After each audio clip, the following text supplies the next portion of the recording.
Hey everyone, Natalie here, and today I wanted to talk about finding your fat burning zone, how to burn more fat in your body, and also how to find your heart rate and your target heart rate. So there are some myths about the fat burning zone. Sometimes if you go to the gym and you look on the ellipticals, they'll have little charts of, different workouts you can do, different resistances you can do in order to get into your target fat burning zone. But here's the thing. You have to understand a little bit about how the body works. Now, the body is going to pull energy from your fat storage, and it's also going to pull energy from your glycogen storage. Glycogen is carbohydrates that are stored in your muscles and in your liver. And you've also got some glucose in your bloodstream as well. So to get into your fat burning zone, you are actually at a lower intensity for a longer period of time. And as you get into a higher intensity workout, you're not necessarily pulling from your fat storage anymore, but overall you will actually burn more calories and build more muscle at a higher intensity, meaning that overall you're going to end up burning more calories and losing less fat weight off of your body. So getting into your fat burning zone isn't actually the most effective way to lose fat and to lose weight. So to make it a little more a better understanding of this all, we want to then, let's look at our workouts and how we can get our workouts to help us burn more fat, right? I think a lot of us want to do that. A lot of us want to build some muscle tone. So there are different target zones that you want to get your heart rate into, and that will determine whether you're burning from your fat storage or whether you're going at a higher intensity. So to find your heart rate, first of all, we can look at two different pulses. You can go on the inside of your wrist, closer to the thumb, and you want to put 2 fingers, even 3 fingers down and press down, and you should start to feel a pulse.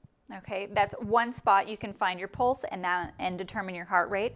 So if you're looking at a clock and you count how many pulses you have in 10 seconds, multiply that by 6, and that gives you your heart rate for a 1 minute period.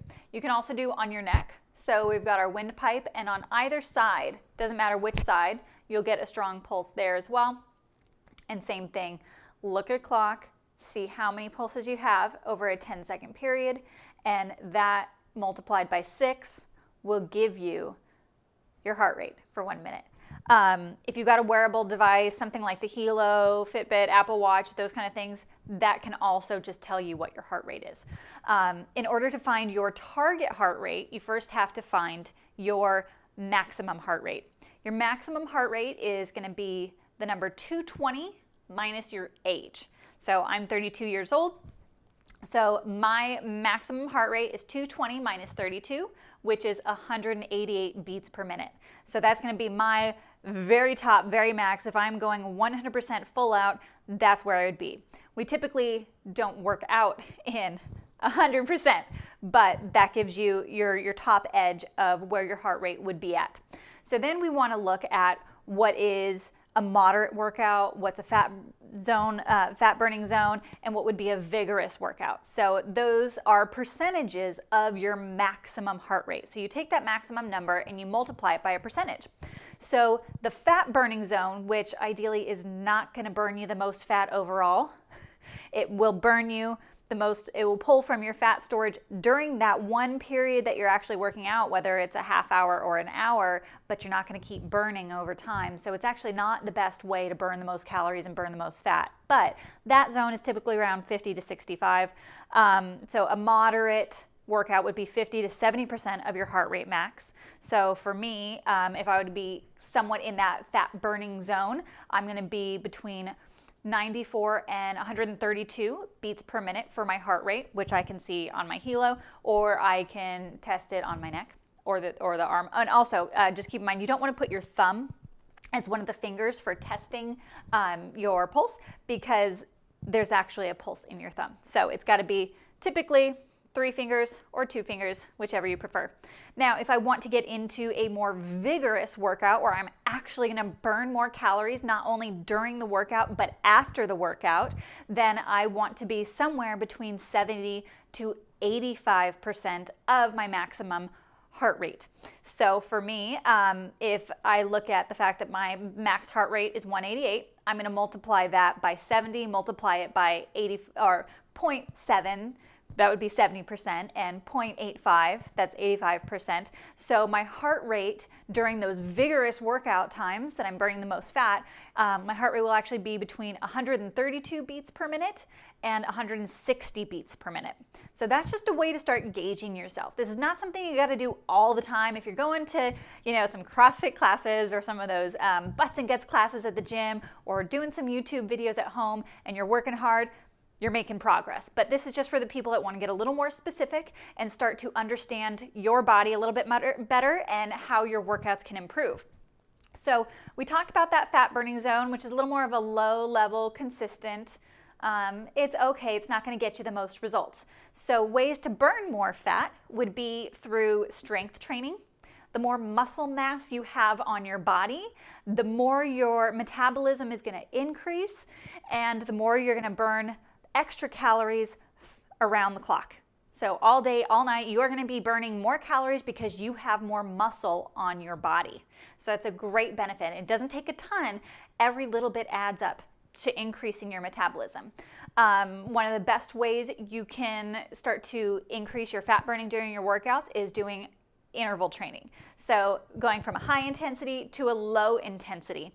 And going back and forth between that. So pushing really, really hard and then backing off and slowing down for a little bit. So something like that. There's things like Tabata classes, which are really great. It's just a high intensity, low intensity interval training. You can find a lot of videos on YouTube. I've done some great workouts at home just from finding other people's videos where, maybe you're pushing really hard for 30 seconds and then you do a recovery move where you drop your heart rate down for 60 seconds. Or you can even flip it, push really hard for 60 seconds and then recover for 30 seconds. And those intervals can change. There's a lot of variations to it. I'd highly recommend making sure your body is fully warm before going into some of these interval trainings. So give yourself a 10-minute warm up of getting your heart rate to about 50 to 65% of your heart rate max, and then go into your interval training. So if you're doing, a sprint and then a walk, do 30 seconds of sprinting as fast as you can, getting your heart rate to that 70 to 85% of your heart rate max, and then slowing yourself down and walking for 60 seconds, bringing your heart rate back down to about 50 to 70% of your heart rate max, and then repeat that for about 20-30 minutes. And that's actually going to get you not only burning more calories during your workout, but there's what's called the afterburn. So your body, when you do the interval training, is going to keep burning more and more calories as you recover in the next few hours after your workout.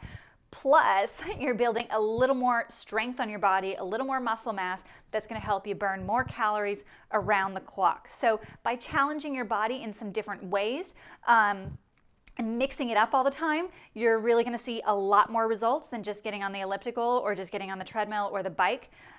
So I highly encourage you to start moving in some different directions, to start mixing up your workouts and start challenging your body. See how hard you can push for that 30 seconds and then calm it down and keep moving. You don't want to completely stop, but just bring yourself down to a recovery movement, whether it's walking or whether it's another active movement pattern to just give you a break before you go into the next jumping of any sort, running, sprinting, that type of thing. So I hope this video helped you.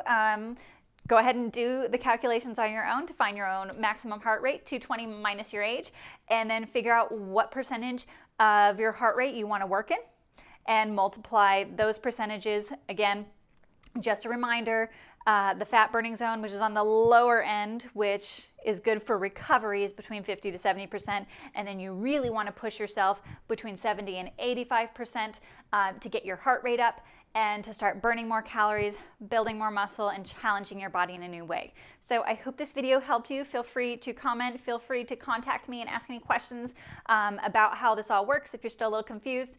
And please share this. I hope this helped you, and I hope it helps many more people to get a little inspired to make some wonderful changes in your body and in your life. All right, have a great day.